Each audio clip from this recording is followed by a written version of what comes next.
Hi everyone, my name is Kanika. I'm a special educator and on this channel we are making videos to promote inclusion. So यहाँ पे आपको सारा content मिलेगा general educators के लिए भी, special educators के लिए भी, टीचर ट्रेनीज़ के लिए, सारे टीचिंग एग्ज़ाम्स के लिए। ओके, जैसा कि आप देख के समझ गए होंगे, आज हमारा टॉपिक है इंग्लिश एंड आज हम करेंगे लर्निंग एंड एक्विजिशन के कुछ इंपॉर्टेंट क्वेश्चंस। सो हम कुछ 10 क्वेश्चंस करेंगे एंड आप लोग बताना कमेंट करके कि आपके कितने सही हुए। ओके, सो जल्दी से शुरू करते हैं। Our first question is the way through which the art of using skill and practice is given to learn. जब आप लर्निंग के प्रोसेस में लर्न करने के लिए स्किल और प्रैक्टिस यूज़ करते हैं तो उस प्रोसेस को क्या कहा जाता है? लर्निंग, एक्विजिशन, एड्यूडिशन और रेसिटेशन। सो ये हम सबको पता है, जहाँ पे स्किल और प्रैक्टिस हो रही है, मतलब जहाँ पे एफर्ट्स लग रहे हैं, उस प्रोसेस को हम लर्निंग बोलते हैं। Our next question is when language is learned naturally. जब हम लैंग्वेज नेचुरली सीखते हैं विदाउट एनी सिस्टमैटिक प्रैक्टिस, ठीक है, तो नेचुरली सीख रहे हैं and without any systematic practice, हम कोई सिस्टमैटिक प्रैक्टिस नहीं कर रहे, तो बहुत ईजी क्वेश्चन है। वो प्रोसेस क्या होता है हमारा? लर्निंग, फर्स्ट लर्निंग, एक्विजिशन और एड्यूडिशन। सो जहाँ पे हम without any systematic practice naturally सीखते हैं उस प्रोसेस को बोलते हैं एक्विजिशन। हम यहाँ पे लैंग्वेज को एक्वायर कर रहे हैं, right? So next question is a child has to use higher order mental processes such as intelligence and reasoning in which types of learning? बच्चे को हायर ऑर्डर मेंटल प्रोसेसेस जैसे कि इंटेलिजेंस और reasoning किस type की learning में use करने होते हैं? तो ये हम पढ़ चुके हैं। कंसेप्ट लर्निंग में बच्चे को higher order mental processes use करने हैं। So our next question is home language is dash in a natural way. Home language को क्या करते हैं नेचुरल तरीके से? Very easy question, acquired. हम पढ़ाते नहीं हैं, टॉट मतलब पढ़ाई नहीं जाती, प्रमोट नहीं की जाती, लर्न सीखी नहीं जाती। यहाँ पे नेचुरली बच्चा जो है अपनी होम लैंग्वेज को एक्वायर करता है। जब नेचुरल तरीके की बात हो रही है तो वहाँ पे आपका आंसर होगा acquisition. Okay, so our next question is which of the following is not true? पहला point of focus, while teaching the learners in their mother tongue at primary level. जब हम बच्चों को उनकी मदर टंग में पढ़ाते हैं प्राइमरी लेवल पर, तो इनमें से क्या बात है जो सच प्रूव नहीं होती, not true? It is helpful in the intellectual development of the child. वो बच्चे के इंटेलेक्चुअल डेवलपमेंट में हेल्प करता है। It helps children in learning in a natural environment. बच्चा जब अपनी मदर टंग में सीखता है तो वो नेचुरल एनवायरनमेंट में लर्न करता है एक तरीके से, ये बात सही है। It develops self confidence in the child, ये भी सही है, बच्चे में सेल्फ कॉन्फिडेंस आता है और उसकी लर्निंग भी ईजी बनती है। ओके, सो हमसे पूछा है नॉट ट्रू, तो हम जब नॉट ट्रू की बात करेंगे तो वो है फर्स्ट, इंटेलेक्चुअल डेवलपमेंट बहुत ज़्यादा नहीं होती जब हम मदर टंग में पढ़ाते हैं। ओके, सो या next question, which of the following is the most important pre requisite for language learning? Pre requisite is जो आपको पहले से चाहिए, ठीक है, एक रिक्वायरमेंट। तो अगर आपको लैंग्वेज सिखानी है बच्चे को तो एक बहुत इंपॉर्टेंट प्री रिक्विजिट क्या है? बच्चे की motivation, child's motivation to learn the language, list of aims and objectives, आप जो लैंग्वेज सिखा रहे हैं उसके क्या उद्देश्य हैं, providing a good text book, using structural situational approach.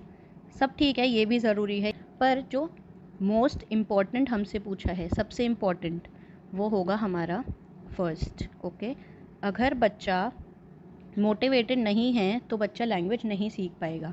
तो सबसे इम्पॉर्टेंट प्री रिक्विजिट जो है वो है motivation. Okay, next question is learning to speak in a second language does not involve. जब हम सेकेंड लैंग्वेज में लर्निंग करते हैं तो इनमें से क्या चीज़ इन्वॉल्व नहीं होती? First it's pronunciation, pronunciation involve होती है। देन थ्योरेटिकल नॉलेज, वो भी होती है सेकेंड लैंग्वेज की। सेकेंड लैंग्वेज की ग्रामेटिकल नॉलेज भी होती है। तो यहाँ पे जो चीज़ नहीं होती, डज नॉट है, वो है कल्चरली बाउंड स्पीकिंग इवेंट्स। अगर कुछ ऐसे इवेंट्स हैं जो आपके कल्चर और ट्रेडिशन से रिलेटेड हैं तो आप उसमें अपनी सेकेंड लैंग्वेज नहीं बोलेंगे, आप यहाँ पे क्या यूज़ करेंगे? अपनी फर्स्ट लैंग्वेज। राइट। तो यहाँ पे फर्स्ट लैंग्वेज यूज़ होगी, ना कि second language. Next question is a critical period. Critical period होता है an important period, very important period during language learning. Language learning के टाइम एक बहुत ज़्यादा इम्पॉर्टेंट पीरियड कौन सा होता है? Special time set aside for students to intensively practice language use.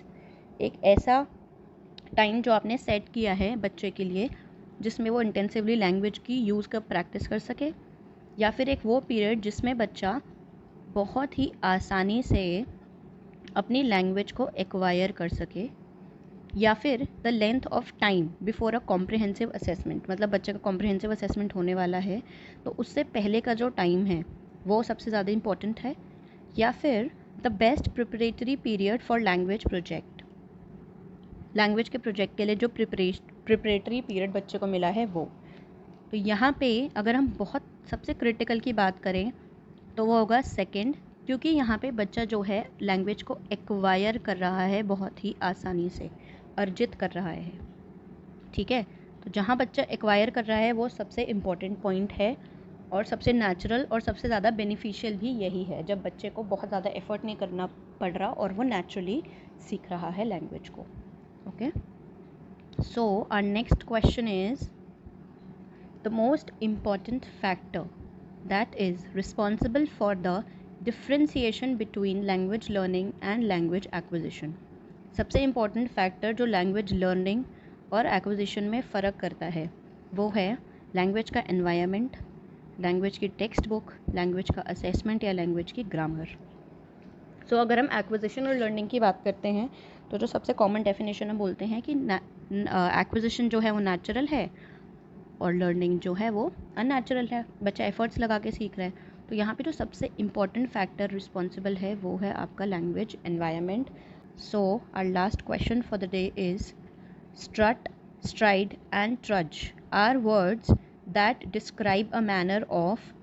ये इंग्लिश के कुछ वर्ड्स हैं, स्ट्रट, स्ट्राइड एंड ट्रज। ये आपके किस मैनर को डिफाइन करते हैं? गैलपिंग, रनिंग, राइडिंग और वॉकिंग। तो इसमें तो मैं आपको मीनिंग नहीं बता सकती, नहीं तो आपको आंसर ही पता चल जाएगा।